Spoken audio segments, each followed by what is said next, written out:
Welcome to the Occult Rejects. Today's show is going to be right at the crossroads of tarot, crystal work, and modern practical mysticism. We're talking about how symbols, stones, intuition, and ritual can function together as one language, not just as separate tools on a shelf, but as a living system people actually use for healing, insight, and spiritual practice, not just cosplay and clicks on Instagram. And to get into this stuff, we're joined by someone who doesn't just write about these things from a distance. She teaches them, or reads with them, works with them, and helps build community around them every day. But before we introduce the rest of the panel and the guest, I have a few announcements that I would like to cover real quick. On Saturday, the 25th in 2026, obviously, I will be at the 2026 Southeastern Masonic Symposium. And that will be at the Asheville Masonic Temple on 80 Broad Street in Asheville, North Carolina. And there'll be some people that were on the show that will be there as well. First person that will be there will be 4 speakers. First one, John Michael Greer, huge name. He will be the keynote speaker. Then we got Colin Conkright from American Esoteric. We had him on the show. Amazing episode. Even Magus has had him on. Go check out both our shows. Banger with Colin. Really like the guy. And then we got the man himself who's been on the show, quite oftenly lately, Ike Baker. He will be there as well. And then we got Tom Carter, who is also another brother out of the Mount Hermon Lodge in Asheville. So check it out if you want. Go down there. I'll be there. You can hang out, smoke one, whatever. I might be filming a little bit, but I'll definitely be able to hang out after the fact. So check it out if you want. And also just a quick reminder as well, we do have a website, occultresearchinstitute.org. And if you're into reading, there's tons of stuff on there. And we also do have 2 t-shirts available. They are on the site under the merch tab. So before we get into the guests, let me just introduce the other rejects. Judith the Loon, what is going on? How are you? Hi, thank you for having me. Welcome, Dina. And you could find me on YouTube and on X as the Loon and catch my weekly brunch every Sunday. Yes. Thank you very much, Judith. Appreciate you making it. And we got my man, Brandon, Magus in the Media. What is going on, sir? How are you? What's up, Nick? I'm great. Wonderful to be here. Wonderful to see Dina. I have no idea who she is. I've looked up some of her stuff. It's going to be interesting. We're going to chat. It's going to be great.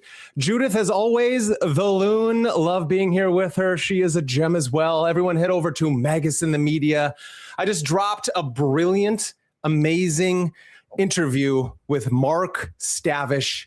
If you haven't listened to it, you should, because Stavish does not hold back. In this day and age, in our occult community, which is teeming with new age charlatans, Mark Stavish is somebody who holds a sword to a throat and has no qualms with just sliding it past there. And I don't mean that physically. I mean that symbolically. And I think it's really important these day and ages for us all to have a good critical thinker. And Mark Stavish is a mentor and teacher in that way. So head over there, watch that. Other than that, we're just doing the thing. We're trying to break down myth, magic, and meaning. Excited for this one. Let's get into it. Thank you, Nick. Hell yeah. Good pull on that Mark Stavish, man. He's an amazing guy. Yes, I will even say his book, Between the Gates, amazing book, and totally helped shape some of my stuff in future practices. Yeah. His Egregore book is amazing. Yeah. Oh, I think I had that too. Actually. It's so good. Yeah. Nice. Yeah. I got to get in touch with him now. You made me very jealous, but thank you very much, Magus. Hopefully Kaiva makes it. If not, I'll let you plug the show for her later anyway. Dina, please. You know what? I got more to say about you before I introduce you. I'm so sorry. I got a little confused here. All right. So today we're joined by Dina Rosenberg, co-owner of Amityville Apothecary, the Athenaeum of Amity Apothecary on Long Island, if I said that correctly. New York. Yeah. Another New Yorker. And she's a public author and speaker. Public author and speaker bios describe her as a seasoned tarot reader with nearly 30 years of experience, somebody who's been reading since receiving her first deck in 1995, and a practitioner whose central metaphysical focus is crystal work. The same bios describes her background as including advanced crystal healing training, professional sound healing certification, and Reiki practice.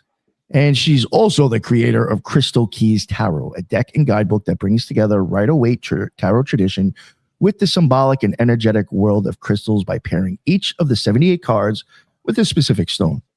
And what makes that especially interesting is that her work doesn't seem to come from theory alone. It comes out of an active spiritual shop, a teaching space, a reading practice, and a real community built around these tools. Dina, it's great to have you here on the Occult Rejects. Thank you so much.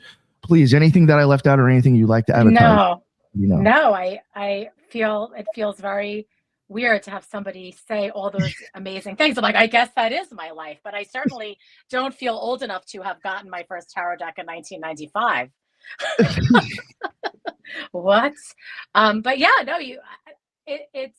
it's such an honor to be here. It's so much fun to talk about what I do and how I work with crystals, because I do work with them a little differently. But I know a lot of people see the crystal girlies as like a little bit woo woo, weird, not so. Well, I said myself, I've made jokes. I was like, it's not just like you can hold a crystal and throw lavender over your shoulder. It just doesn't quite work like that.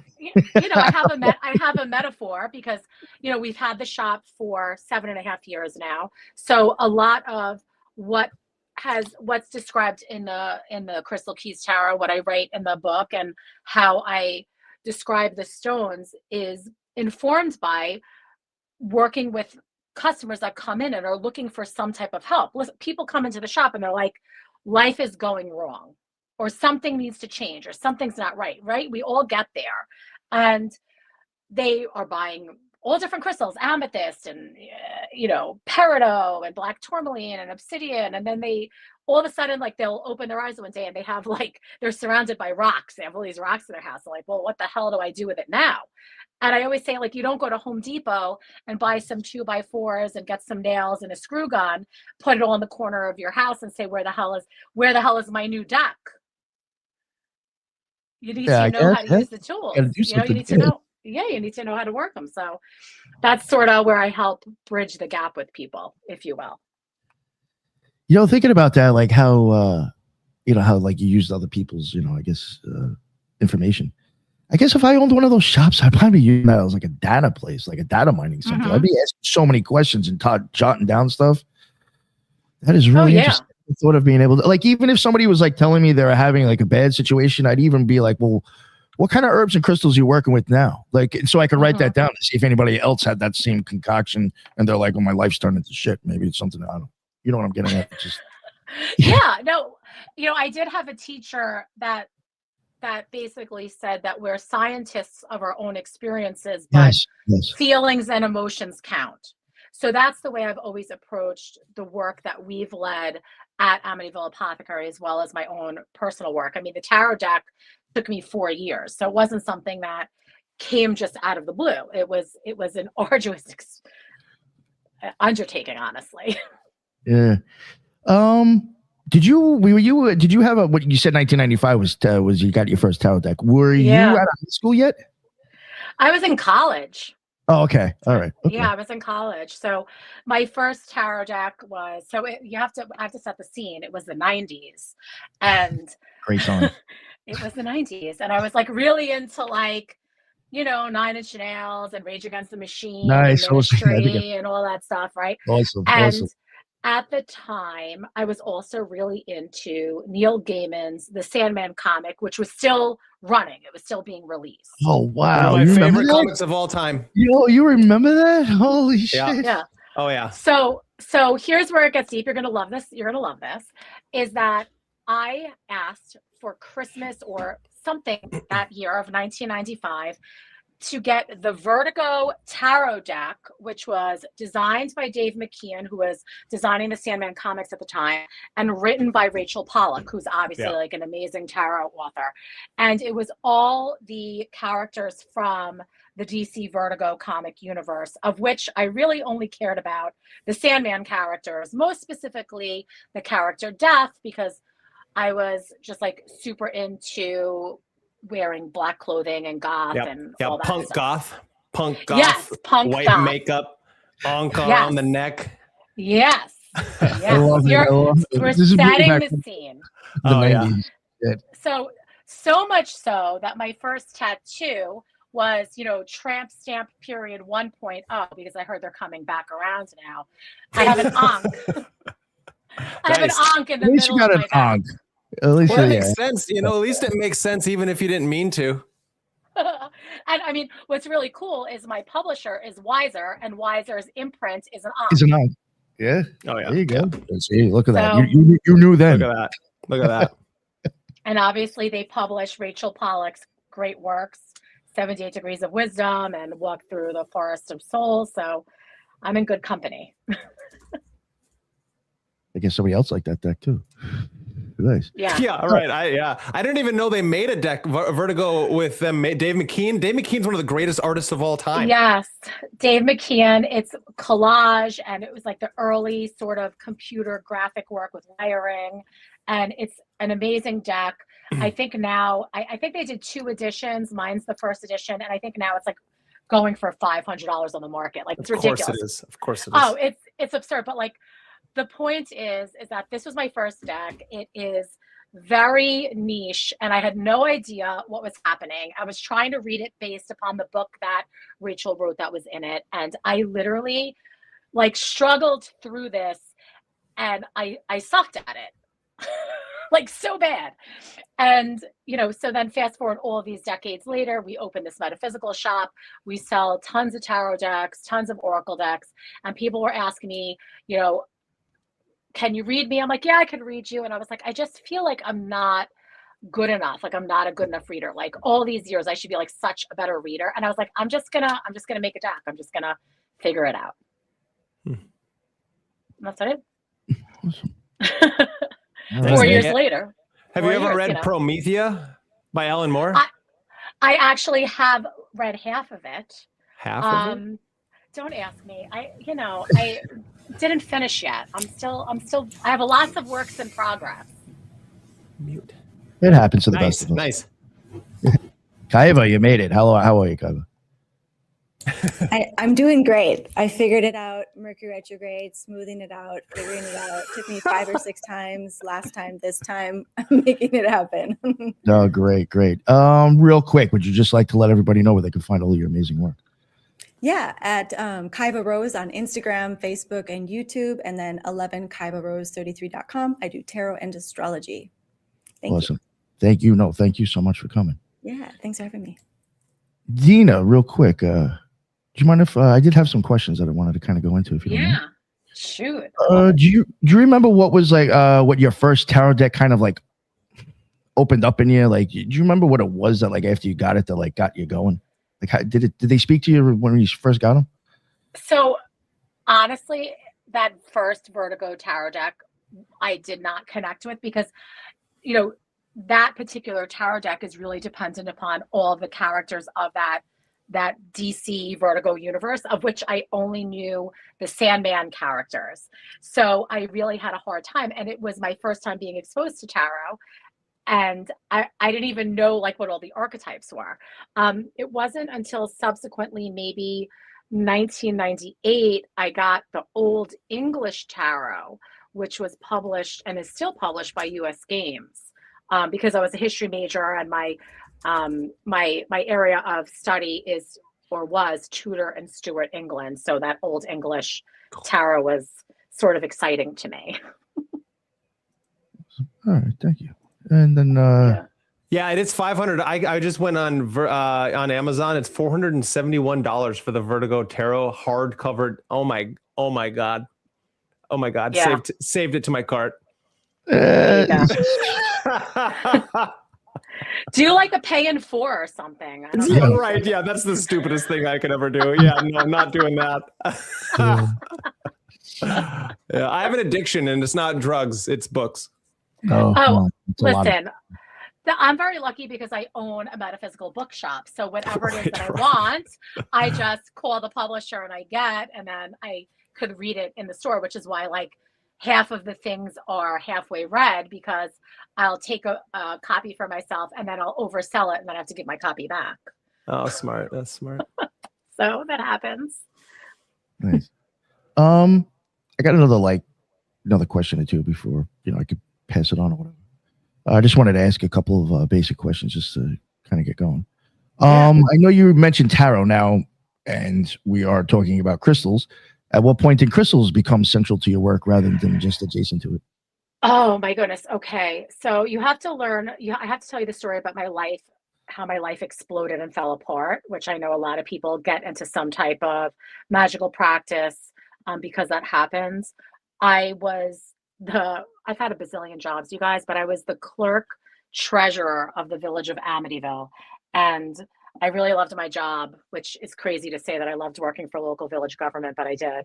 And one day, like governments do, we had an election and my candidate did not win. And so the minute the new mayor took office, I was fired and I was really freaked out because I really loved my job because I really loved interacting with my neighbors and helping people. So I decided to not get a job right away. And thankfully, I was in a position that I didn't have to right away because my husband is very patient and I had squirreled away some money that we could live. And I wound up taking like classes, and everybody in my family thought I was cracking up because I took like a crystal healing class, and then I took another crystal healing class. And I had always had these crystals from when I was a kid because I used to buy all these different, my grandparents were always like on a side hustle. So they had on weekends, they would sell in these flea markets, and I would always be like buying this Native American jewelry with turquoise and black onyx and mother of pearl. So I'd always been like really super connected to stones. And, I've always been like that, like witchy girl that like has like all the seashells and like just like the natural, oh, here's like a branch, I'll bring it into the house, and my mother was like, what the hell is going on here? I used to make brooms. I swear to God, I would cut the hay in my grandmother's house. Like she had like this like really tall grass, and I'd cut it and I'd like weave brooms and bring it into the house. And my grandmother's like, there's ants all over the kitchen table because you're making this broom and there's like bugs in it. So that's sort of how it happened. When I got laid off, I went back to what I used to love when I was a kid, and I started training and taking classes with Laurel Rethke, who wrote a book called Connecting with Crystals. And that's sort of how it started because I'm a Libra with a with a Leo moon, and they're shiny and pretty, and I like beautiful things. So that's sort of how crystals started taking over my life. Did oh yeah. The last question I kind of had just to get just out of these first three questions, I wanted to make sure I asked. Was there a moment when you realized that tarot and crystals were speaking the same? Like to you, like, do you remember that? Like when you were like, all right, these things can go together now. Yeah. So I had a moment where I was in the shower and I was, I have kids and a crazy life. So like the shower is like one of those places Time where to like, think. nope. Yeah, it's where I'm thinking. And like, it's my like private, like 1 minute a day where it's like super private. And I got this epiphany that Moldavite was the same energy as the Tower card. Because at the time is when like Moldavite was really trending on social media and everybody was asking for it. I was like, it's like a very similar energy. And then I became like super intrigued to how would I match different crystal energies with specific tarot archetypes. So I think the devil and black obsidian came very, very quickly, as well as the Empress and Chrysocolla. So there were these cards that came very quickly. I was like, oh, that's really interesting. Let me see if I can lean into that. And then literally 2 weeks later, an illustrator walked into my shop and we started working together. So it was like the minute I had that sort of like aha moment, I'm curious about this, the universe was like, and here's an illustrator. Nice. That's great. Did you ever check out the Crowley 777? No, I don't have that, but I have, oh my God. We didn't bring Crowley 777 in. You probably have the Book of Thoth. We have that, yes. And then Yeah. we have we have some other titles, but I don't know what I have right this second because we bring everything. We don't stock everything all the time. We bring things in and out because we only have so much shelf space. Yeah. No, the reason I asked is that I probably was in there last week, but I wasn't looking. I do wonder if he matches tarot with crystals. I never noticed to check. So Brandon's looking. He's going, I'm going to go grab it. No, but that is very interesting. I could see maybe like doing it elemental, but yeah, that's pretty cool. That yeah. Sorry, I was just wondering if it was in there. Yeah, We all looked at our bookshelves to see if we had, if we could reach it. Yeah. I know he does do the tarot pads in there. I just don't know if he attributes crystals with it or anything.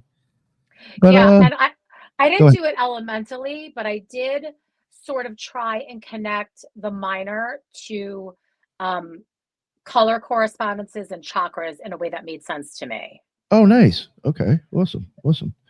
So yeah. Before I start getting into more stuff, does anybody want to ask anything? No, you guys are good. Well, do you, so have you ever done readings with crystals? Because that was one of the first things I learned was actually in my crystal class back in 2007. It was like before I even started really getting into tarot, we did this crystal healing workshop and they set us down to do readings.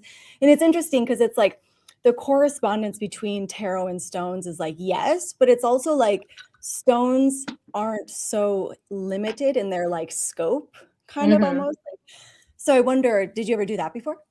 Yeah, so I actually have a box downstairs that has all of these crystals in them, and I keep it closed and I'll reach in there and grab a handful and put them out and use that as a way to read people. But more interestingly, I would also, every once in a while I'll do this if people ask, I will read people based upon the stones that they pick in the shop. Yeah. So, yeah, so, for me, it's a little bit of a cheat, honestly, because if you see, thousands of people a year, which I do, not reading thousands of people, you're like seeing them at the shop and like interacting with them and answering their questions about stones and moving all these crystals, you start to like learn like off of people's energies, like where they are, what they're vibrating at, and you can sort of like intuitively figure out like if they're picking out something and then you're like feeling their energy, why they're grabbing or gravitating to that particular stone. So after a while it becomes like a very easy read that feels almost cheating. Yeah, no, and I agree with that because it's interesting. I used to do readings at a crystal rock shop, and so there would be people, and they want something to take home to like work through whatever that reading is giving them, and so I often would, suggest a stone, and then they would go out and find those stones, and they would have good experiences with them. So it's almost like they go together as like I don't want to say like medicine, but it's a cure. It's something that can help people through their situations. So it is interesting to have the two things in one place. I love that. Yeah, I think, because stones are a three-dimensional object and they're tactile, it becomes like a touchstone for somebody that they could like externalize what they're working through in a way. And then the crystal energy sort of supports that. That's really interesting. Not that I was pointing out crystals, but there's even stuff that I was working on where, going by, I was trying to prove the point that I think certain architecture or religious places can, do stuff to you. It's built to actually affect. And, looking into, I guess, the academic side, there was something that came up because of the tactile. I mean, or the way that the way touching it, it was some place where you touch something and they even think that is done for a specific reason because it does trigger something in your brain. I was like, it's really interesting. So what you said right now, even just touching the crystal might actually. Yeah. I mean, I think, even if you don't believe it has like quote unquote powers or vibrations, people love a worry stone if they're feeling anxious to externalize sort of the anxious thoughts to maybe put that into a physical repetitive motion to move that energy, because the thoughts in your brain that are repeating over and over again are energy. And then how do you externalize that? I mean, that's something that when I had gotten laid off and it was before we opened the shop, I would have these like crazy periods of time where I wasn't exactly conscious, but I was awake, but I was ruminating and having these arguments with my old boss. And I would have said this, and then he would have said this, and I would have said this. And I was literally living in a delusional reality. And it wasn't until I started practicing saying different mantras in different languages to like disrupt my brain pattern, because I was literally just creating this state of heightened anxiousness because I kept reliving this traumatic moment. Nice. You're into mantras and stuff? No, I would. This is what I'm into. Really, everything and nothing. Ike. It has to be about. He asked me to do something. I was like, I am way too much of a chaos practitioner in like the most You traditional said that to sense. me. You said that to me I too. did. I Yeah. I am a chaos practitioner. Like I will take whatever, see if it works, regardless of where it comes from.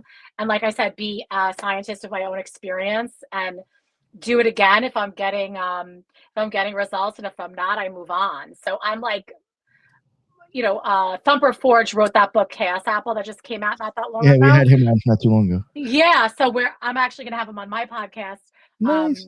He was supposed to come on like in the beginning of Mercury in retrograde, but he had a Mercury in retrograde moment, so we had to, Yeah, you told me that too. you Yeah. know, yeah. So we're gonna so the way he describes sort of chaos workings would be what I sort of align with the most, I think, right now, although I reserve the right to change my mind at any time, which I guess is very chaos practitioner. No, I like that. Well, yeah, that's great. Kaiba, did you want to ask us something? Yeah, I was gonna ask, so how long have you been kind of a dabbler of all of this stuff then? Because I think you kind of eventually sink down to like something. Mm-hmm. Yeah, so I mean I would say like I started with crystals in well, I got my first tarot deck in 1995, then I got my second tarot deck in like in 1998 or something like that. But that was like before really the internet, before Al Gore invented the internet, so he said.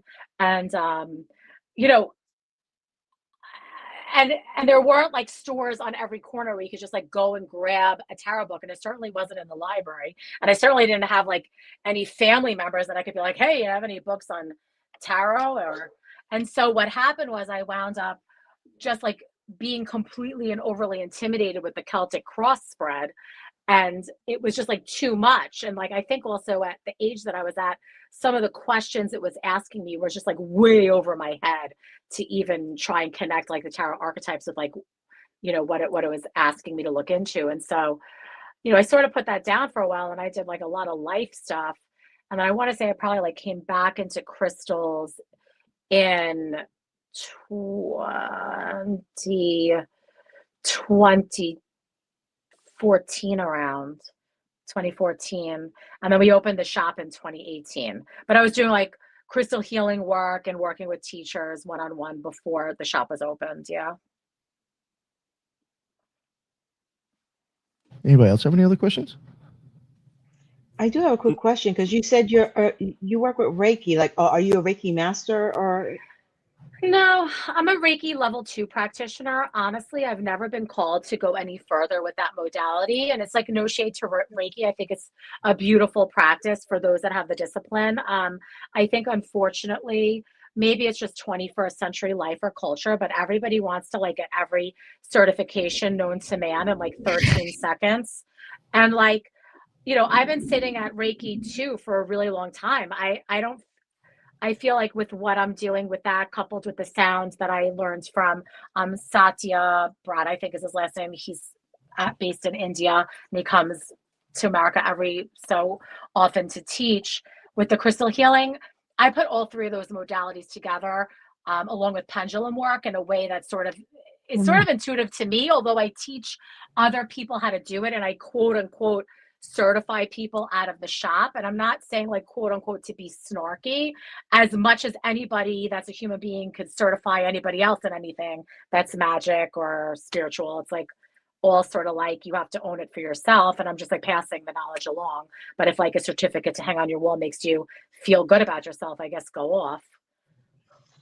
The reason why I asked that was because I was wondering, did you ever put any thought about putting an oracle together along those lines? An oracle deck. Are you feeling a little psychic at the moment? Because that's what I'm working on. Nice. Okay. Yes, because there's 78 cards in a tarot deck, and I left off a lot of my crystal friends that unfortunately didn't make the cut.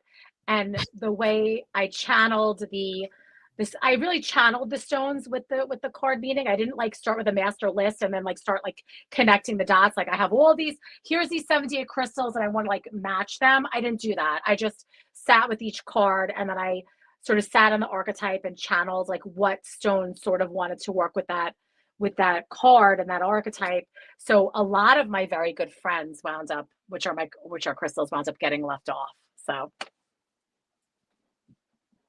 So Oracle deck it is. For sure. And maybe like a little friendlier too, because some people are a little bit intimidated by tarot, at least some of the people that come into my store. They get like a little bit afraid of 78 cards, and forget it if you're reading reversals, and that's a lot. Yeah, I was actually just going to ask you, I'm going to be honest with you. I love tarot and I love Hermetic Kabbalah and all those things. My cynicism and for Oracle cards is high. So, yeah, I'm right there with you, dude. I'm right there with you. Okay. So I was asking like, so then give me the pitch. So it's okay. Because you have to understand that I'm also coming at it from the perspective of somebody that sells Oracle decks. So I see a lot of Oracle decks, right? So it's sort of different for me because I have a lot of this sort of institutional research because I'm always seeing these things, and I am not. You probably have more tarot decks than I do, even though I own a store. I'm not a collector of decks. I have like a handful, really maybe like 3 that I work with, my own, because now I have to do that. Smith Waite, and then indie deck called Way Home, and those are the 3 that I like the best. Oracle decks I find hard because like maybe you could use it as a way to clarify against a tarot card if you need to, and that's the way I traditionally work with them. And that's what the Oracle deck would really be, a way to use it as a clarifier against tarot if you need to go a little bit deeper, or you want to broaden it maybe. But also it would be imperative that the Oracle deck would be something that you can get a reading out of. And I think a lot of times Oracle decks you can't read with, you could just get an affirmation for the day. Like really it's more like affirmational, or like more like this is the energy of the day, but you're not like getting super deep into it, you know?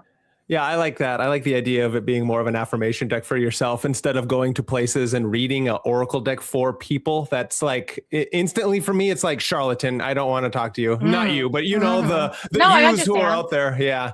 Yeah. It's just such an interesting, because I think that everything has a pattern when it comes to those levels of not even just divination, but how we understand the human psyche in the world. Obviously tarot, obviously astrology, and then you get the I Ching, and these 3 I think are the creme de la creme of trying to understand our place in the world. And so it's just such a fascinating thing with our age with these things. Yeah, I would agree with you. I think that, I have a reader that works at the shop that works with tarot, and she works with an Oracle deck that really is just pictures that I find very interesting, because she's psychic medium, and so she uses the pictures to create symbolic connections with the information that she gets from crossed over loved ones.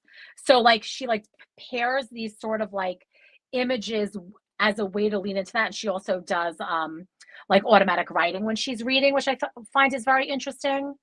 So yeah, I've seen like many different reading styles, but I'm right there with you. I love tarot as a way of figuring out what the hell is going on with myself, honestly. Yeah. Nice. Yeah, for sure. Especially, and that goes back to like why I brought up Promethea actually was because of in the first volume of Promethea, that character goes through and experiences the major arcana and what the tarot means. And it just goes back to the idea of like, you created your own tarot deck. And when J.H. Williams III was doing the art for that comic book and graphic novel, every time he went through one of the tarot cards, but specifically when he was drawing, because she goes through the Sephira of the Tree of Life as she's trying to do this thing, and she reaches Kether, blah, blah, blah. But the idea is that J.H. Williams III, as an artist, felt every Sephirah and almost couldn't finish writing or drawing the book because of when he went into Doth and Gabura, he himself got so sick and it was like trying to basically, he was purging his own demons and interacting with these Sephirah because art is magic. And so I wonder while you were drawing like and creating your own, were you experiencing anything that was strange? Not so similar, but it was really interesting the way once the deck got picked up by Weiser, I was on a deadline and then I really had to get to it. And it was interesting the way it lined up because as you know, I already said, like, I'm pretty chaotic. I don't do things in order and I didn't write the book in order.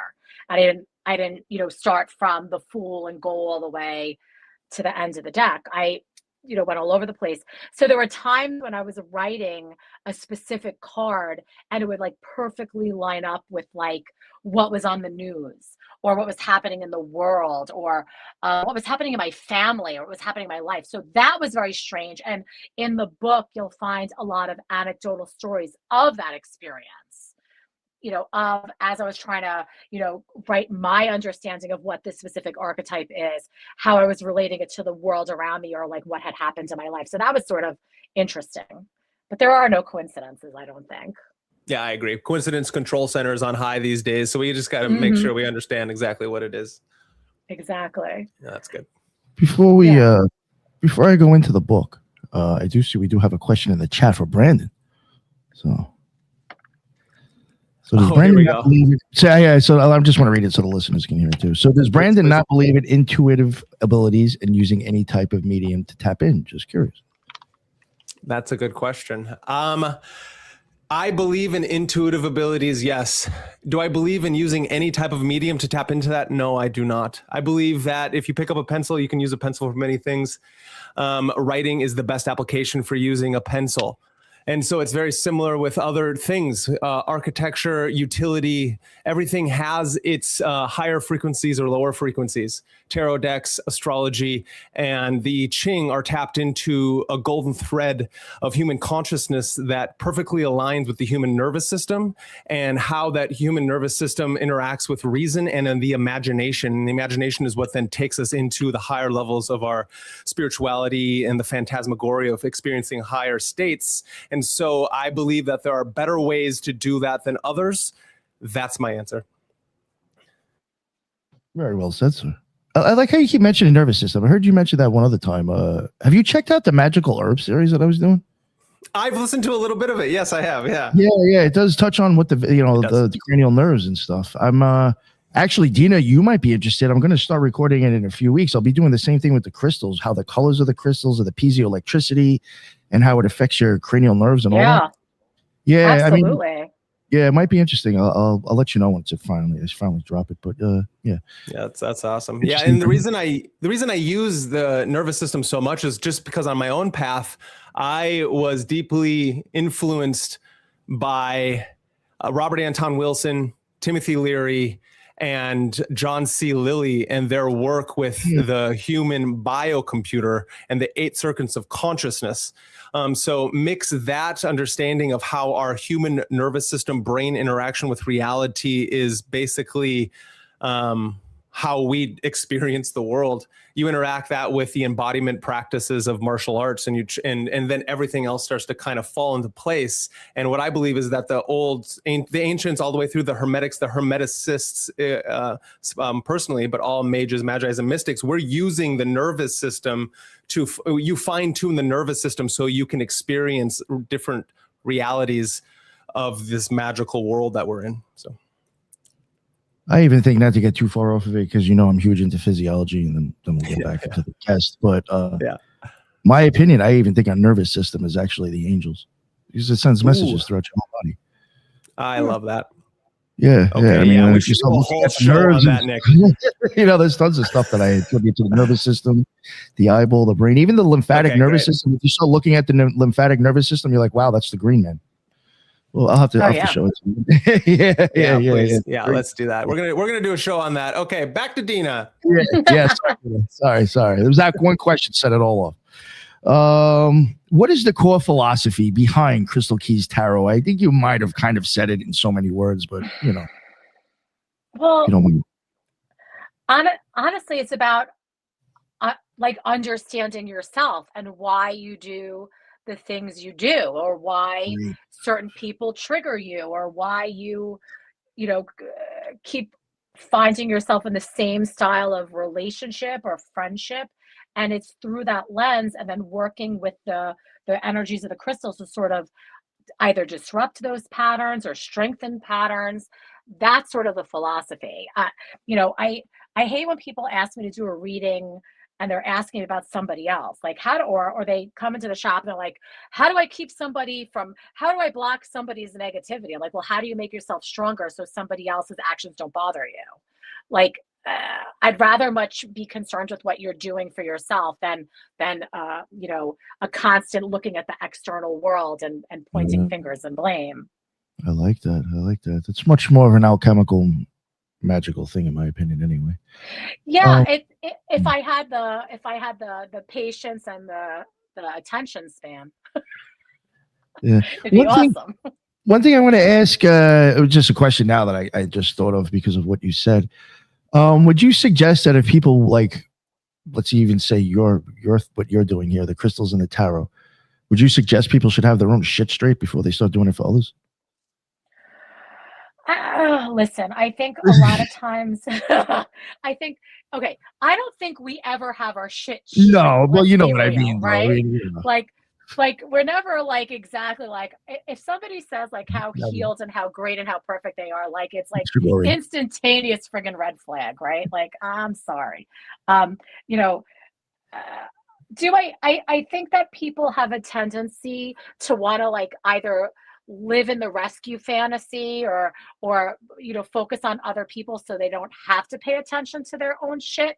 I don't necessarily think that's like a quote unquote bad thing. I think it's like a very human thing that human beings do, that they'd rather, I'd rather talk about everybody else's problems than sort of wallow on my own. I mean, that's terrible. So much easier. Hell yeah. Like, let's just keep working and keep running. No problem. But I do think that there are, ethics and responsibilities when you're giving readings to another person. I have had many customers come to the shop and ask questions that I was actually doing free readings at my brother's bar in Farmingdale. He does like a witchy Wednesday in October. And we're reading and the lady's like, so am I getting a divorce? And I said, how the hell? I'm like, what the hell are you asking me that? You're in the relationship. You're asking me if you're going to get a divorce? Well, you could be like, if you want to, just tell them. Like, I'm like, it seems like a very, interesting thing to ask a stranger.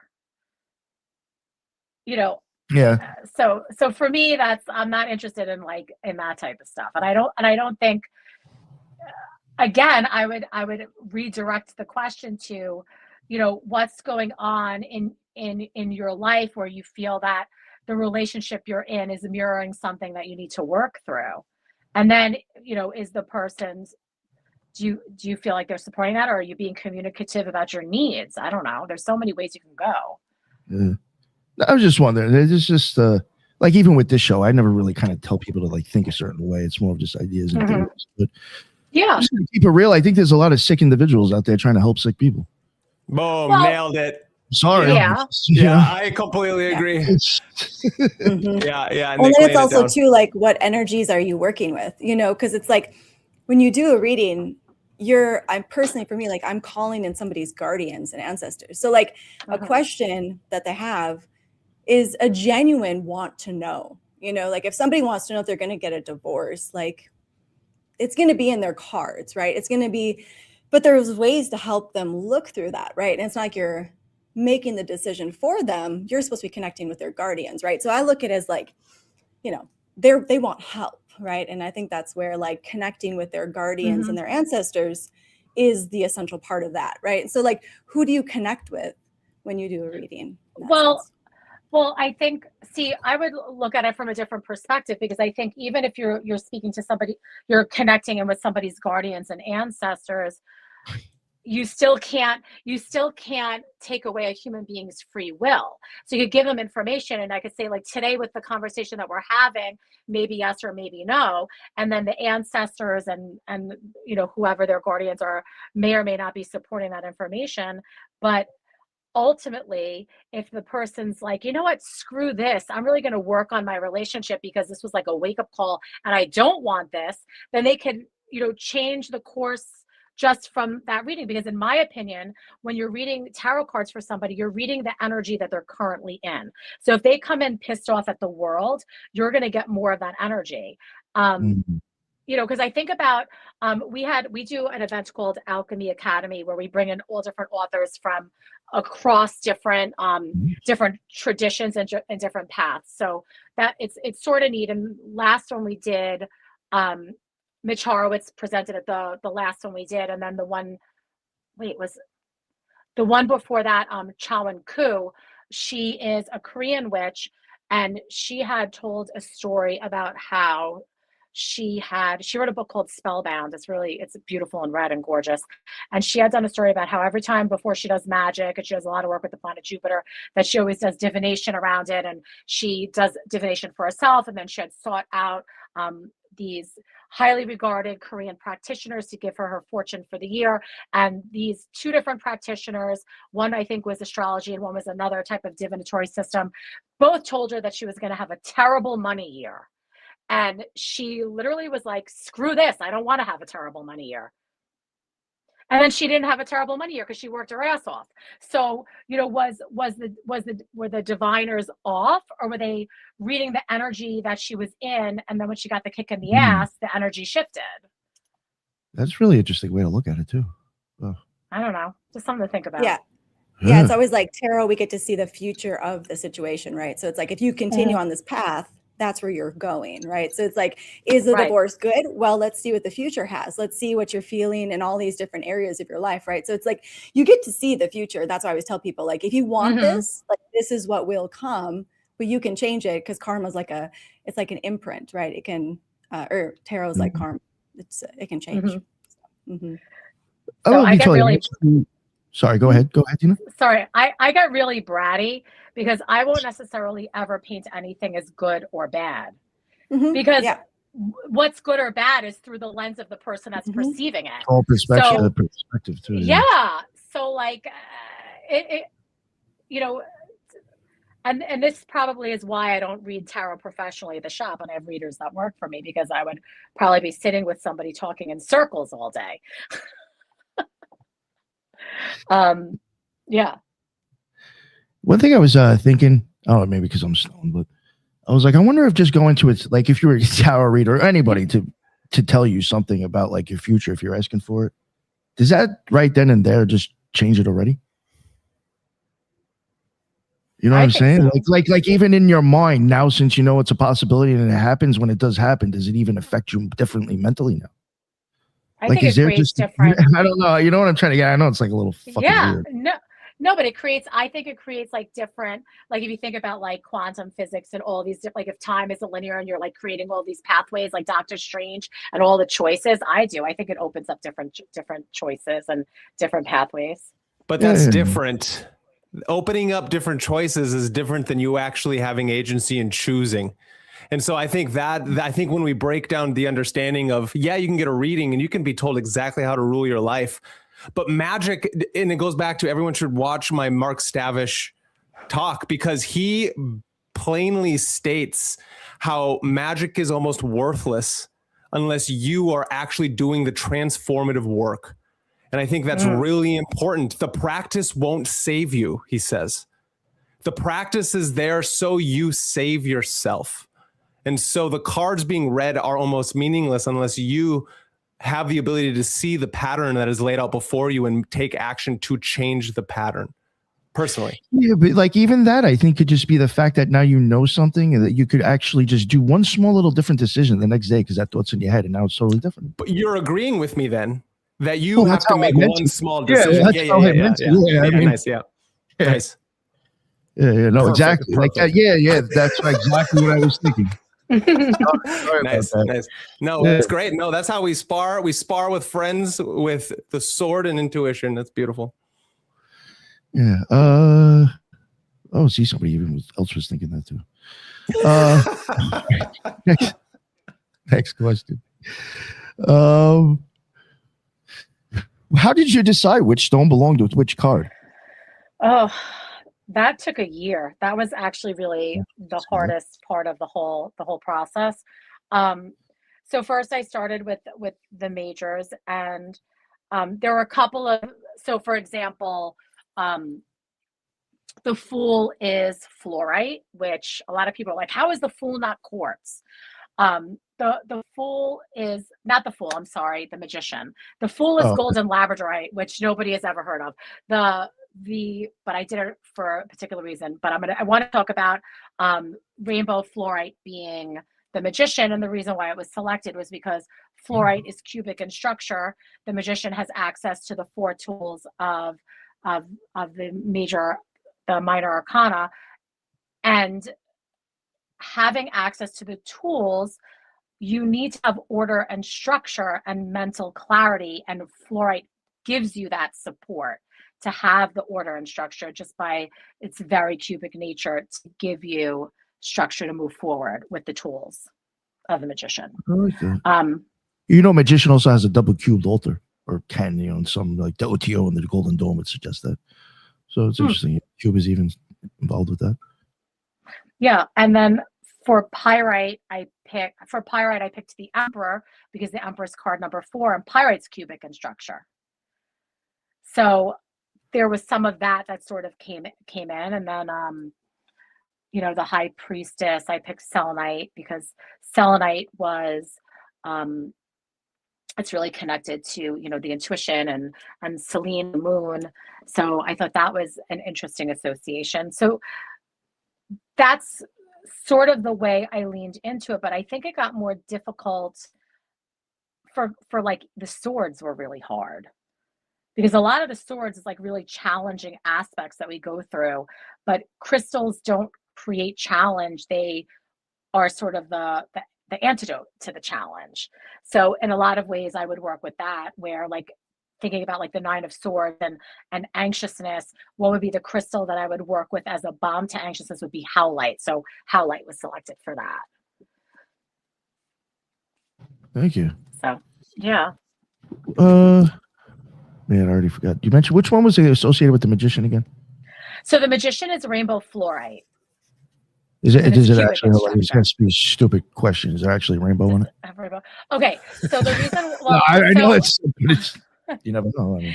So fluorite actually, in its perfect crystalline form, is colorless, and then there are all these different minerals that give it color, and it comes in a wide variety of colors. So it comes in magenta and yellow and blue and green and purple and clear, and so the way the card is depicted, it has all the 4 tools of the tarot in like a color, in a like a sort of color. So the cups has pink fluorite, and the pentacle has green fluorite. So it sort of does that, but it you can get one piece of fluorite that has all colors in it. It depends upon which part of the world the fluorite is being sourced from. So rainbow fluorite from China, you'll see layers of like green and blue and pink and purple. It's very pretty.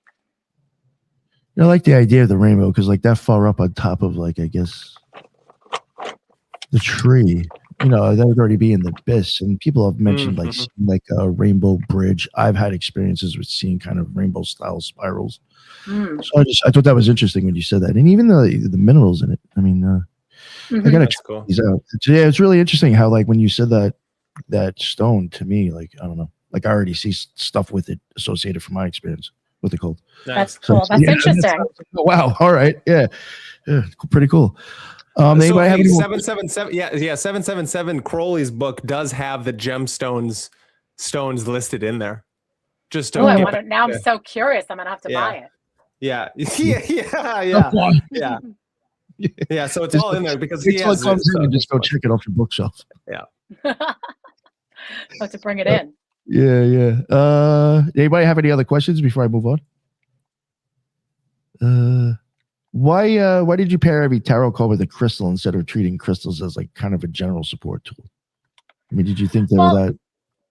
Well, I think the purpose is that if you are a crystal person and you're not a tarot person, the crystal that's selected to go with the card is going to inform your understanding of the card's message or archetype. I like that. If you're a tarot person and you're not a crystal person, the crystal that's selected will, like, so the tarot match, you'll be like, oh, well, I understand this, so I'll have an understanding of what this crystal does or what it supports or what it means. So they inform each other. So that was sort of the idea. There's been other decks where crystals have been paired with tarot. I think there's, 2, 3, or 4 of them.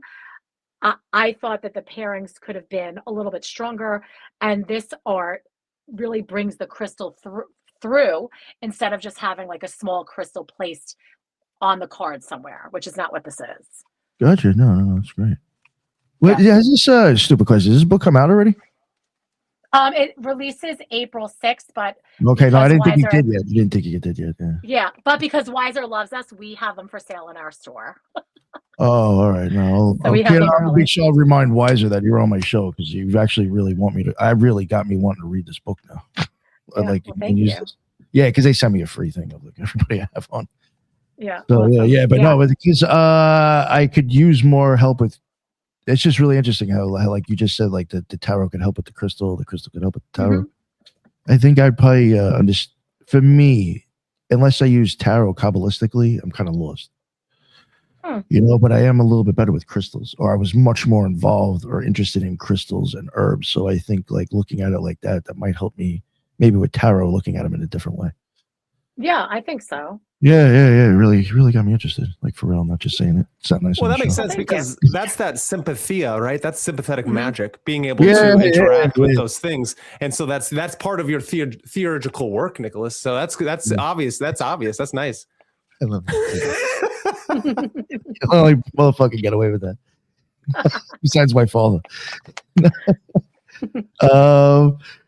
Were there any pairings that surprised you actually? Like once the system like started coming together, was there somewhere you're like, wow, I never would have thought that. But like and now you see it and everything like that? Yeah, I mean, everybody has like a couple of tarot cards that like really sort of like piss them off a little bit. And when you really like, you're like, God damn it.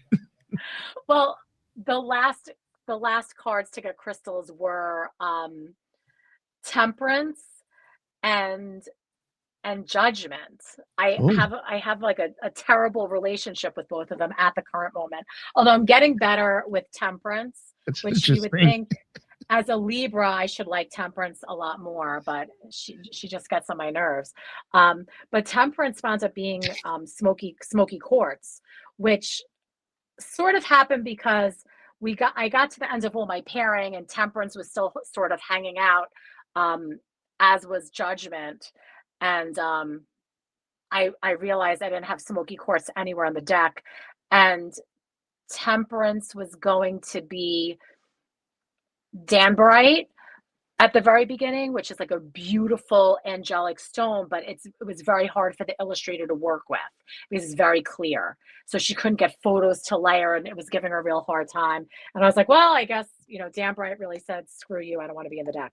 And then it was going to be Galena, but I just thought Galena was way too heavy because Galena is a lead-based mineral.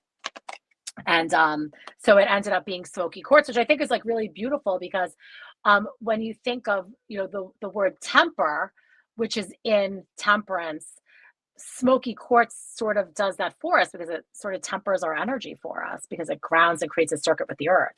So I thought that was interesting, the way that sort of came about. It's interesting. Yeah. No, thank you. Anybody have any other questions? I am curious. What did you pair Justice with? Justice. Okay. So Justice is blue kyanite. Oh. And blue kyanite is an aligning stone. So the way the card is set up is the kyanite, there's a sword, like the sword of justice is in the middle and the two scales span it. And the whole card is blue kyanite. Blue kyanite's an aligning, and the way that I read justice, and I want to say I learned this from one of Rachel Pollack's book. It's more about doing yourself or doing the situation justice than actual justice. So I was thinking about, my mom is a singer. She's a professional musician. And you think about like when she teaches somebody a song and they're singing it, you'll say, did you do that song justice?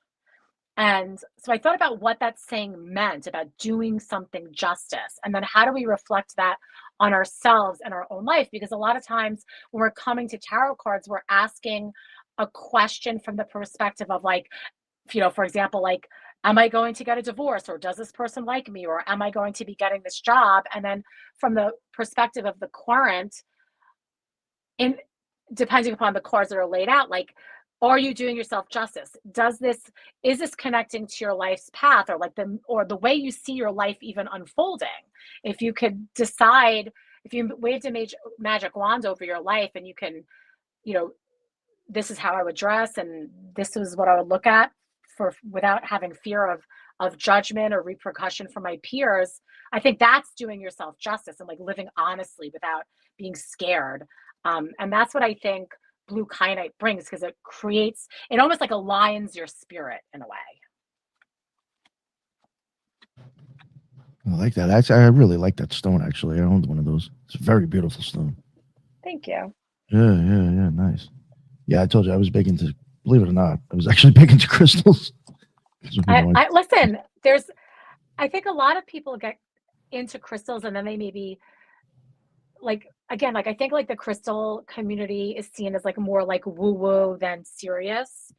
And for a long time, I had a hard time connecting. Like I said, I have all these stones. What am I supposed to do with them now? And that's why I teach people how to lay stones on the body and combine it with the energy work of their understanding or even sound to help clear or balance or energize, the different energy centers of our body. Yeah. I used to even use a lot of them just for ritualistic work, like depending on like, well, if I was looking at even if I was doing planetary magic, I might look at the element and still use like the stone to represent that element, or if it was associated with the planet. Sometimes certain stones or crystals associated with gods or goddesses. Yeah. Well, and it's not crazy. We're all using them right now. That's how we're talking long distance. And so it's so wild that it gets, it's the whole idea of throwing the baby out with the bathwater on these things. It's like everyone, everything gets hijacked. Everything gets psyoped. Everything gets taken over by the plebeian plebes, and all of a sudden it's just the coolest new thing. And so it's such a, it's like the ancients used these things for a reason, magicians and mystics, to enhance all kinds of things for such a long time. And it's like we have them in our pocket every day so we can call our family. And so it's, that's how I've said it a few times. Athanasius Kircher, Jesuit priest and like alchemist, he said in the future you'll be able to transport spirits and demons through crystals and light. That's exactly how cell phones and our fucking computer screens work. Yeah, the Black Mirror. Yeah. That's exactly it. Man was on something. Yes, he was.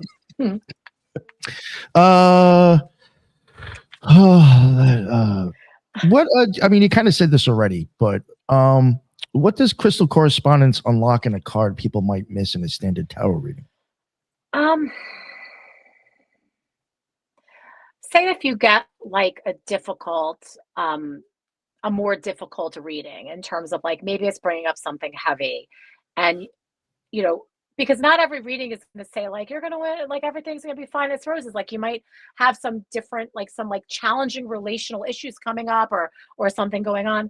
So the crystals can almost give you energetic support with whatever it is that you have to face as you're moving forward post reading. So, like I said, if you're feeling a little bit anxious, which I think like a lot of us are feeling lately because of everything that's going on in the world, you could work with certain crystals to help you process those emotions and feelings. Not that they're going to make them go away, but maybe help you direct them. You never know. Actually, you never know. Believe it or not. That was one of the things that, to get back to my herbs thing, is that, believe it or not, when I was covering that stuff, if you realize like what these things will do by inhaling them when you burn them or use their oil, it's going to have side effects that odds are probably 80% of the people that are using it are going to think the spell worked. Because it's going to calm down your anxiety. It's going to take this away, going to take that away, and you're going to walk away thinking, oh, I feel great. It was the herbs. It wasn't, your cosmic psychotherapist, It's actually really interesting because when I'm teaching my crystal healing class to my students, when we get to the second module, which is working with laying the stones on the physical body and practicing with each other, the recommendation I make is to have a scent or an essential oil that you use only when you're in that space, as a way for you to create space, sure, for the client, but more importantly for yourself. So that smell is only associated when you're in sacred space. And so your spirit and your body and your mind can lock and drop in and then do what it needs to do. Yes, I got to send you a copy of my PDF. I'll send you all the herbs and you'll know exactly which ones to use. Thank you. I love that. That's great. And that goes along with the idea of like, go back to what you're saying, Nick, with sacred architecture and how important it is that in these sacred sites and churches and all the things we do, they use scents, right? They use frankincense and myrrh as they're walking around. They use sounds, and then they use the phenomenological experience with the architecture as such. Yes. And inside these really great old sacred buildings, inside the brick itself, they would have copper wires. So then all of those things would resonate at such a frequency that you would then have a mystical experience. Like between the herbs, the architecture, and all that stuff, your vagus nerve would be getting hit by like 2 or 3 different areas. And that's exactly it. That's exactly it. And then all of a sudden your consciousness is fine tuning, and you're now amongst the gods. When we took over the second floor of our shop, because we had the first floor, then we took over the second floor, and then we wound up taking over the whole building. The first thing we did on the second floor, which I think you'll find really interesting, is we had one of my teachers come in, and he makes these triangles that have copper on the inside, and they're painted with a white paint that has selenite ground into them. And what he does is he puts a triangle in every single corner of the ceiling to take away the 90-degree angle, because he says that 90-degree angles hold positive ions.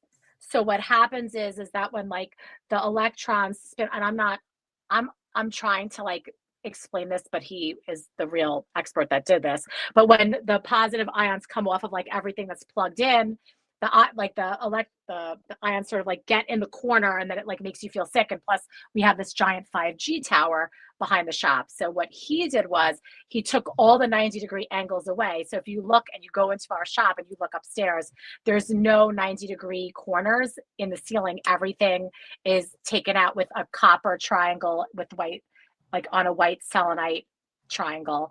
And then we have these water generators that have a quartz wrapped in copper, so that the water sort of spins off other ions, and then it makes negative ions from the positive ions. And all I'm telling you is, when he finally set this whole thing up, when we did it 5 years ago, I broke out into a cold sweat because the energy changed so quickly. I literally felt like I was going to vomit, because I went from one state to another state very, very quickly the minute he was done with it. That is wild. I just like got done recording, a thing on sacred architecture, and taking away the angles was a thing that was mentioned. That just even that, or they said like during it. I thought it was kind of funny how they said that like after studying people, like for some reason curves are just associated with beauty. I was like, well, it works for men. But like, I'm like, I get it, I guess. But yeah, like not having 90-degree angles, like, it some reason just will affect the mind and give you just a different feeling. It's so weird. Yeah. And to think about it like this, like that's geomantic housing. And so that's feng shui. That's feng shui. And we all know that in the Enlightenment period with Cartesianism and straight lines and 90 degrees is what destroyed our world. And so I think it's really interesting to put that back into balance, is that whole idea of squaring the circle, that alchemical / Masonic / it's human consciousness trying to find its way back from a dissonant state into a harmonious state. That would be then circling the square. And so it's a really interesting symbolic value to how we do that with our houses, especially for the dissonance that comes off of all the EMF around. That sucks, and then is great for you all at the same time, because you have the tools, this person to come to your place and do that. That's amazing. And most of the time, those people charge so much money, it's wild when they can, because of they're a hot commodity in this age for the people that then even know that they're getting sick because of A, 90-degree angles, and B, you have this giant radiation beam directly at your brain at all times. Yeah, it was pretty amazing. He's his name is Lester Loving. I'm pretty sure he's an alien.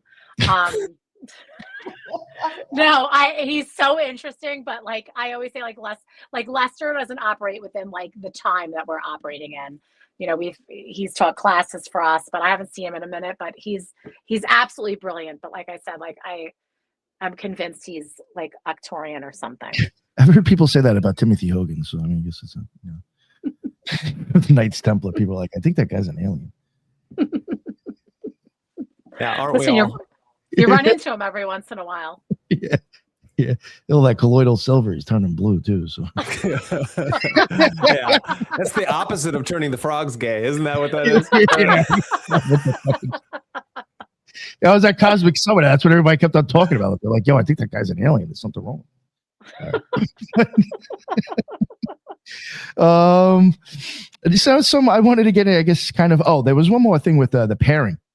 Was there any card crystal pairing in the deck that most changes how, like, was there any that like people mentioned to you that was like really helped them understand? Did you happen to know, like, maybe a couple of people say it about the same card combination, or? Let me think. I know people really love, so the Lovers is not rose quartz. Oh, okay. Okay, the Lovers is ametrine, because the Lovers is the union of opposites, and ametrine has amethyst and citrine. Oh, okay. And so that sort of has blown a lot of people's minds and their understanding of what the Lovers is, and maybe sort of expanded the concept of the Lovers. But that's interesting. Yeah. Now, it's a combination. Is it like, oh God, does it look like a stone that's like the two things are separate and fused to each other? Because I don't know the stone. Or are they actually intermingled with each other? No, they're intermingled with each other. Okay. So when amethyst is irradiated, it becomes citrine. Gotcha. So that's why you'll find both amethyst and citrine together. Gotcha. Oh, no, I was just wondering. Trying to think of some ideas that I had. Okay. That's pretty cool. But I could see that makes total sense though, using the male and the female together. Mm-hmm. And I see amethyst is like sort of more feminine, more intuitive, and the citrine is more solar plexus, more quote unquote masculine or action oriented. Yeah, and doesn't like where's the Lover's card? What path is it? Do you happen to know, Brandon, what path that falls on the tree? Does that come off the Tiferet, off the sun? I'm sorry, I'm probably putting you on the spot here. I don't even know if you know tarot like that. Sorry. Mm-hmm. No, that's really interesting, because I do think it might actually be like kind of close to the sun, even on the Kabbalistic tree of life. Yeah, it connects Saturn to the sun. So I mean, I just find it interesting that you even used like a solar stone. Mm-hmm. Yeah, nice. Yeah. That's really interesting, because actually Mark Horn, who wrote Tarot and the Gates of Light, is going to be teaching at our next Alchemy Academy in when is this, Dina? I got it together in May 2nd and 3rd. So I will have to pay attention and sit my butt in the chair. For a few minutes, you might, right? Did anybody have any other questions? Because I did want to kind of ask a little bit about the shop before I wrap it up too. Sure. All right. Also, you mentioned, was there anything you wanted to mention maybe about your podcast as well, or? Oh yeah. So we do we do all the things at Amityville Apothecary, and we have a podcast called Apothecary After Dark. We film it in the shop. It's available on YouTube and then all the streaming platforms if you want to listen or if you want to watch it, because I was told that different generations like to consume their podcast in different ways. Oh yeah. So that is, we just released an episode this past Friday with Judica Illes, who wrote the Encyclopedia of 5,000 Spells, as well as a bunch of other big, gigantic tomes on witchcraft and magic. And we release episodes every 2 weeks. So every other Friday, basically. Nice. Yeah. This past season, we really leaned into authors and creators. I think coming up next season, we're thinking about scheduling like a pet communicator. Well, okay. Yeah, so all different things. But that's one of like the newer, I would say Alchemy Academy is like the newest thing that Amityville Apothecary has created, and the podcast would be like the second newest thing.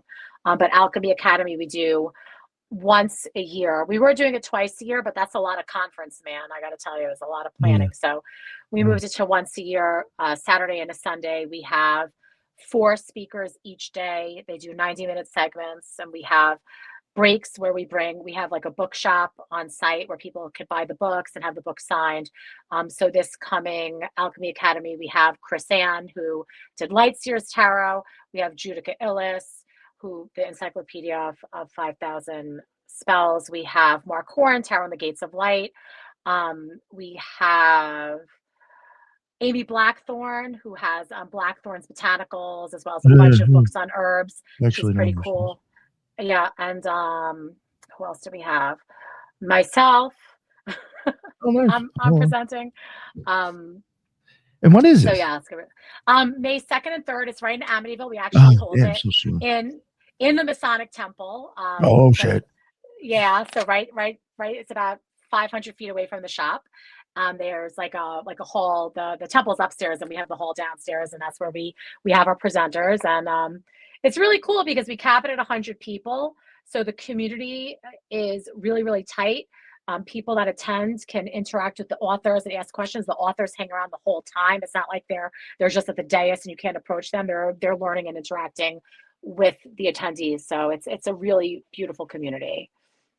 Nice, that's great. Do you normally like rent out booths for people for like you know what I mean? So we don't, because we don't. It's not a big space, unfortunately, and we were really sort of toying with the idea of having it in a proper hotel room, not a hotel room, in a hotel with like a conference center. But that would then put the event far away from the shop itself. So we decided to keep it, super close to the shop. No, I was just, if you had booths, I would have rented one next year. All right. I'll see what I could do. The last weekend of April 2027 is the next one. Oh yeah, not bad. Yeah. Right around my birthday. Maybe I'll come back out there. There you go. Yeah, come visit.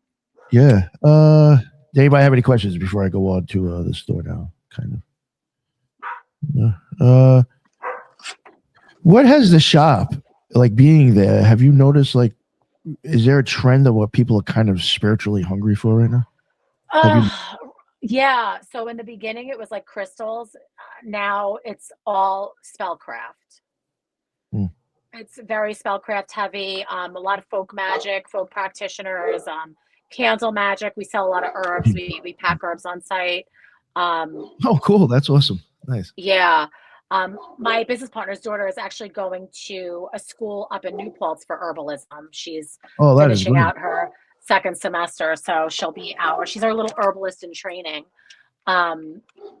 A lot of people have been really interested in understanding their ancestry and what particular energies, gods or spirits or practices are born from their ancestry and those traditions. So we have a lot of books, and then the products to support on all different magics, like Slavic magic or ATRs, so yeah, very interesting. Nice. It is interesting to see how. I don't know. I do find that interesting. Like with the crystal work, I would think people would more and less probably be trying to change something within themselves, and then the spell work seems to be I'm focused on changing things around me. It's an interesting. Yes. Yes. Yeah. I mean, yes and no. Yes and no. Right. So, I guess therein lies the difference. Is that spell work is we're sort of like an outer directed energy to affect what's going on around you. The crystals would crystals to sort of balance your own self. I would say yes. However, there are spells that we do that are directed to ourselves. That's towards true. ourselves. No, I get that. Yeah. Although I am not beyond throwing down a cow tongue if somebody pisses me off. No, I wasn't knocking. I wasn't, I was just interested. I found that Have interesting. you ever eaten the cow tongue? I don't think you can actually do spells with cow tongues unless you've eaten one. Yeah, I mean, when I used to live in You've Jersey never had City, one? No way, that I've bad. No, it's delicious. When I used to live in Jersey City, there was a really great taco shop where they were from Mexico City, and their tacos were killer. Their beef tongue tacos, insane. Oh yeah, isn't it crazy? I'm from like Redneckville, Midwest, and so there's a slight like difference. But I've had, it wasn't a taco, but damn it, it was okay. Cow tongue is so gross. I had it with like peanut sauce because it was like Ecuadorian. It was so gross because I didn't cook it right. So it was like chewy. It was like chewy tongue that was chewy. It was so gross. All right. Yeah, I'll tell you, it makes a pretty good base for a spell. I'll tell you that though. Well, there you go. That it does. So you do spells with a cow tongue? Absolutely. I mean, only if shit's really going down, because they're like $60. Right. Oh, right. Magic. Where do you get your cow tongues from though? Are they ethically sourced, or like are they from a cow? Like what sort of energy are you bringing with just any old cow? You know what I mean? Like the supermarket on Long Island, actually. It's not the same cow that existed back in ancient times where they were like roaming, right? These are like cows that I don't know. I wonder. I mean, I would dare say that would probably add to the spell of the cow tongue. Definitely. Is it a Holstein? Is it a heifer? Does it produce chocolate milk? I don't know. That's you get like a red heifer, you didn't even know the motherfucker dies. Listen. Yeah, if it happens. It happens. I'm totally with you there, Dina. Listen, if you got to do one of those in the summer and you're leaving that stuff out, if you're leaving that tongue out for a couple of days, that sucks. That's how like that's like a price to pay because it's gonna stink. Ooh, yeah. Well, then almost it's better to put the cow tongue underneath your enemy's bed, kind of like in Pan's Labyrinth, where instead of it healing the girl, it actually makes them sicker and sicker depending upon what's going on with the cow. That's my. Nice. What? Okay, so wait. I hope my sister never listens to this show because one time my sister accidentally found herself in like this like crazy cult where like she like believed this guy was like the end time prophet of the Messiah, and she wound up like running away with this guy and getting baptized in a hotel pool in Connecticut. And then she was like busting all of our balls like for months and months about how the world was going to end.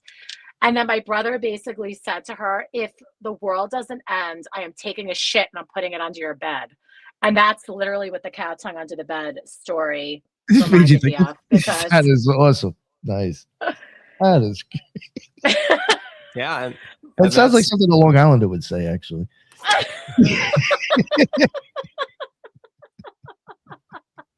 People don't get our sense of humor, you know? He was a man of his word, and he did get in trouble. I'm just letting you know.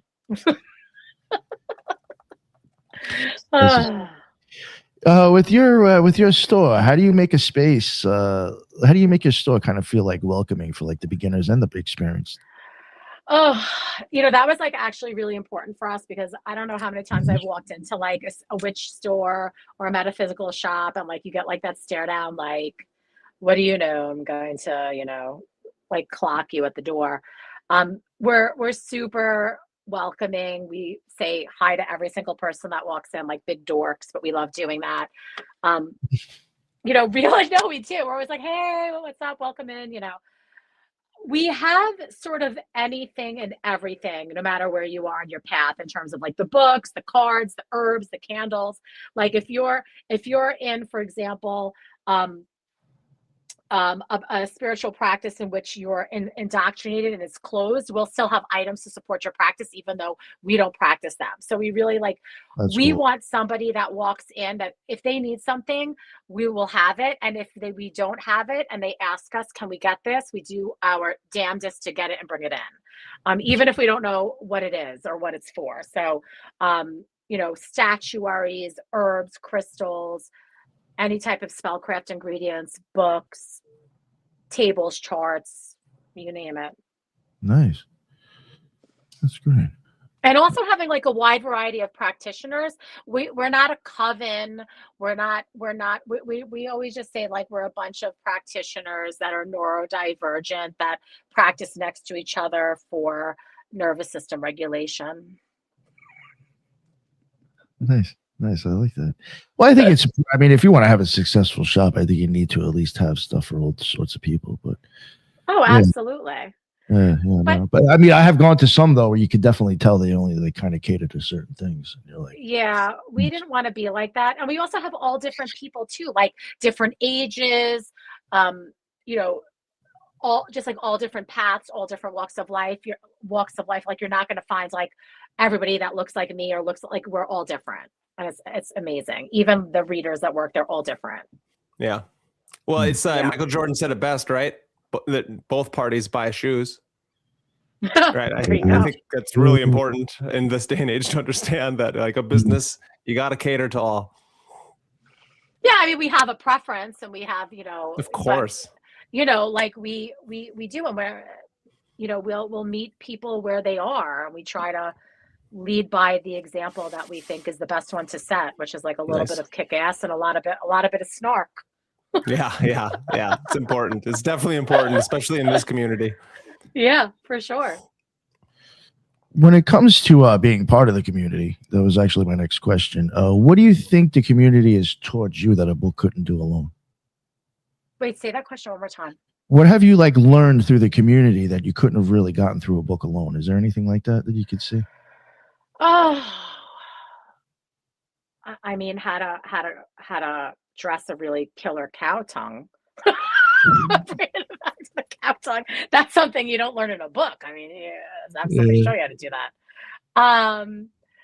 Honestly, I learn better in person. One with somebody talking. I did really great in college and in graduate school because of that. I'm really good in the classroom. I'm pretty terrible like distance learning or self-directed. Like I said, I have a lot of half finished books unless you give me a deadline, I think honestly, hearing people's stories and how their practices have shaped them and affected their lives, I think is something when you're hearing it in person and you could sense the energy off them is way different than reading it in a book. And just, having a customer come in and have a bad day or have something that's like really going wrong and just being there to listen and just honor where they are. I mean, I know that's like not a magical practice, but it feels pretty magical to be able to see people. Yeah, no, I know what you mean by that. I mean, that was like the reason I joined the OTOs because I wanted to be around people that I could learn from or just actually be involved in like these rituals to know exactly how they're supposed to be done. Yeah. No, that's, I mean, I guess even for me, kind of like joining the OTO was to get what I wasn't getting from just reading a book. So, yeah. I have a couple more if you don't mind, but it was kind of like not at all. All right. Well, another one before we get into these closing ones. How do you keep yourself and work grounded while like dealing with all this? You know what I'm saying? Oh my goodness. Okay. I'm gonna tell you people. I honestly just keep my heart open and let everything move through. And I know like a lot of people are like, that is crazy. But I have a saying that I say that, you know, the heart sort of leads the way. And if you close it around, if you close it in when you're feeling sort of like energy that you don't prefer, you might accidentally close and take some of that energy in. So in my practice, I try to be open, like open windows, and let things sort of flow through me. And when it feels a certain type of way where I might not prefer it, I just sort of have some conscious awareness over it and sort of say, this is not of me and it's not for me. And it's just passing through like a fart in a car. I'm going to roll down the windows. Ah, all right. You know, I mean, that's probably the best way to. I mean, I'm just going to keep it real. It's probably the best way to deal with it, considering there's also monetary value to you. If you're a complete bitch or an asshole, nobody's going to come to the store.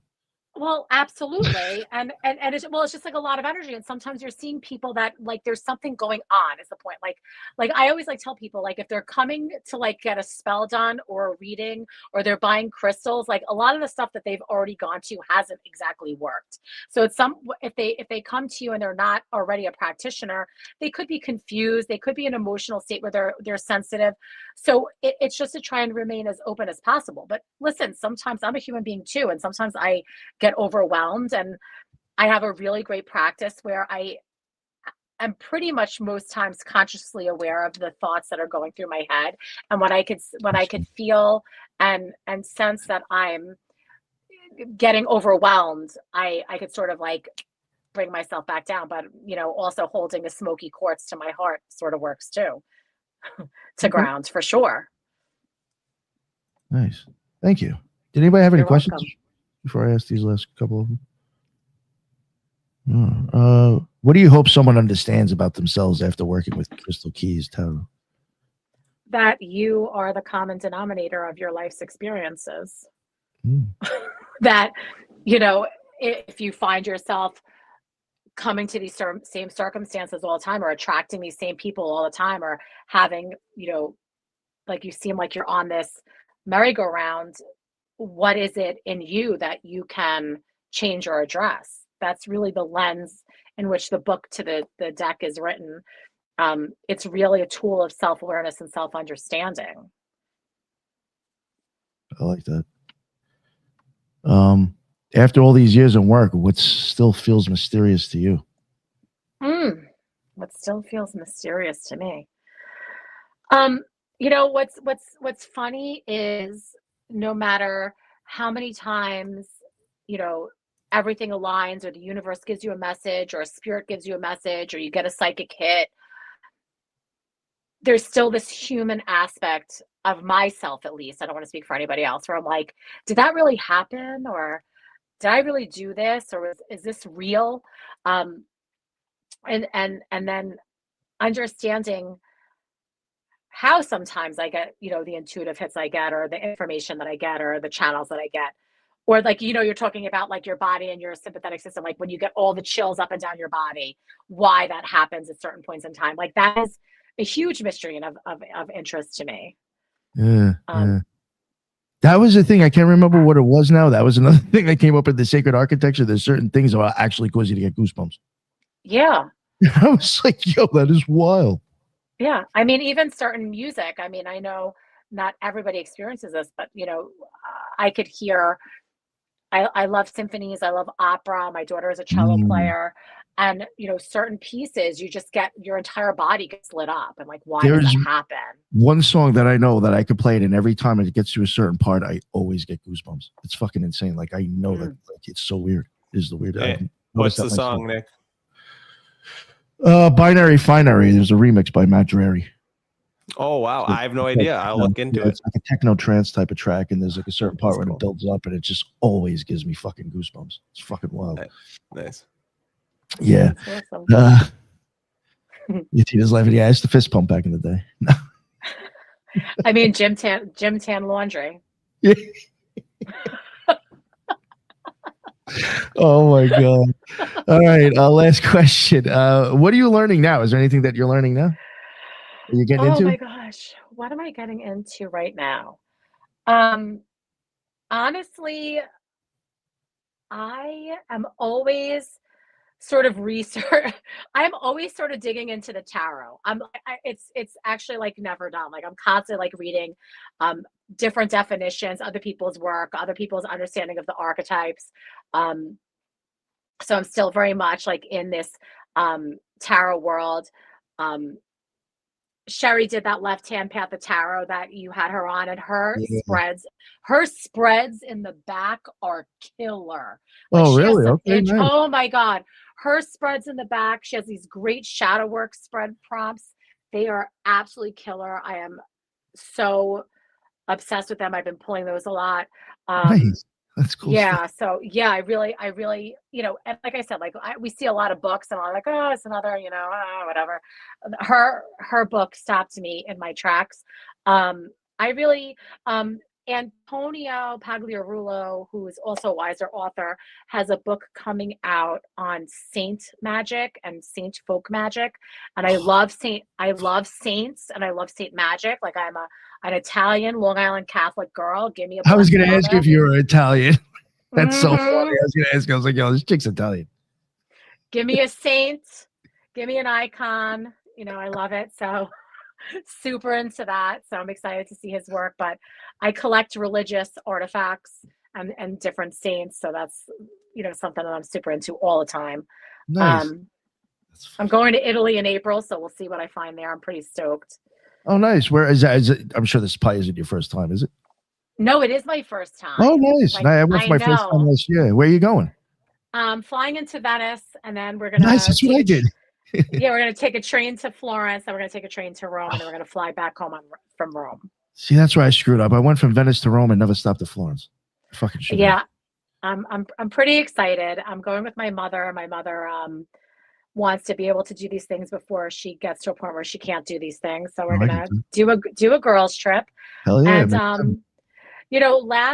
last year I went to Scotland and Ireland for the first time. Oh, wow. Nice. And Scotland was amazing, but it's interesting because we did touch upon the feeling and the resonance and the energy in places. And I don't know if it's like my Catholic upbringing or what, but I will tell you the difference between walking into a Church of England church in Edinburgh and a Catholic cathedral. The church in Edinburgh, I was like, I got nothing in here. I don't see any saints, and I don't feel any. I really didn't feel anything at all. But I could walk into maybe it's the juxtaposition of the smells and the architecture. But I walk into a cathedral and I'm like, and I'm lit up, and I don't even practice anymore. It's crazy. That's nice. That's awesome. Yeah. Well, good luck with Italy, man. Thank you. I'm so Oh, psyched. yeah. No, that's great. I want to go back too. It's awesome. It's beautiful. Yo, you know what's crazy there too? You will never, like, the food is so completely different. You will never once feel like bloated and like shit. It's all of Europe. There's, I was there's things that you'll be like, wow, I can't even get the same shit because that chemical's illegal. Like their power aids look different because I don't think they could put aspartame in it. Yeah. So they almost look like they kind of like have like a thickness to it because I think they actually do use some real shit to flavor it. Yeah. And then no glyphosates. They don't have Monsanto. Yeah. They can't put any of that in there, which is, slowly killing us all. Yeah, no, I definitely noticed the food difference. I found that I wasn't as thirsty when I'm in Europe. Like I'm not as thirsty. I don't have to drink as much water because I don't think because our bodies are processing all these chemicals that are in our food. Yeah, so we're drinking all this water. That's true too. Yeah. That's true. It's crazy. Nice. All right. So if anybody else has any questions, I'm done. So I guess we could probably let Dina go here. All right. Dina, thank you so much. That was a blast. I really had a great. Oh my gosh. Well, thank you so much for inviting me. It was amazing. It was so nice talking to all of you guys. I really appreciate it. Hell yeah. Before we let you plug everything again, we'll have them let everybody know where they can find them. Judith the Loon, please let everybody know where they can find all your amazing stuff. You can find me on YouTube and on X as the Loon. Dina, it's a pleasure. I do plan a trip out there once I could get a ride. So hopefully I get to meet you in person. Oh, that'd be awesome. That'd be cool. Take the railroad, and I'll pick you up from the train. That'd be awesome. Yeah, because we're right on the Babylon line. So come on Oh out, yeah, come hang. that's right. Yeah. There's the train. That's right. Yeah. Yeah, Nice. train. Judith, did you mention your channel? Oh, no? Okay. Sorry. Just making sure. Brandon, please go ahead, sir. Yo, awesome to talk to you, Dina, and meet you. It was a pleasure, and I hope we get to chat again someday. Yeah, everyone just go over to Magus in the Media on YouTube, like, subscribe, and share. Go to X, go to Instagram, go to TikTok, the Oracle-owned Israeli PSYOP. Make sure that you all just, we're trying to break free from the Matrix and the occult rejects. We do it one video at a time with all these beautiful heretic of heretics, the Gnostic Gnosisers themselves. So let's just all do it together and make sure that the system knows that we're all here. Thank you, Nick, as always. I love hanging with Judith and Kaiva, obviously. So this is what we're doing. Awesome. No, thank you so much, Brandon. Always appreciate you being here, sir. And Kaiva, please let everybody know where they can find all your amazing stuff as well. Yeah, thanks for having me on. And it was wonderful to chat with you, Dina. I appreciate all you're doing. I look forward to looking at your book and seeing how you have the crystals and the tarot paired. So I'm glad you're doing that. Thank you. And you can find me at Kaiva Rose on Instagram, Facebook, and YouTube. I do weekly astrology videos and I break them down daily as well. So thank you. Awesome. No, thank you. I appreciate you making it. And Dina, again, please let everybody know about your book, the podcast, and the store. Thank you so much for having me. It was a blast talking to all you guys. It was amazing. So the tarot deck is Crystal Keys Tarot. It's releasing April 6th. It's available everywhere books and decks are sold. My business is Amityville Apothecary, at Amityville Apothecary on TikTok as well as Instagram. We do a live sale every Friday night on Instagram at 8:30 p.m. Eastern Standard, where we show all of our new crystals. We give you a discount, all of our new books, give you a discount on that. We do giveaways and we laugh and we act like jerks for 3 hours. My personal Instagram is Dina L. Rosenberg. And the store website is shop.amityvilleapothecary.com. Awesome. Again, thank you so much for coming on. I had a blast. It was really great. And really, you got me really interested in this whole crystal and tarot thing. For real. I'm glad. Yeah. It really got piqued my interest with this stuff. Thank you, everybody in the live chat. That's what's up. I appreciate everybody's questions or their comments. And that's why we go live. And until the next one, everybody be well. Later.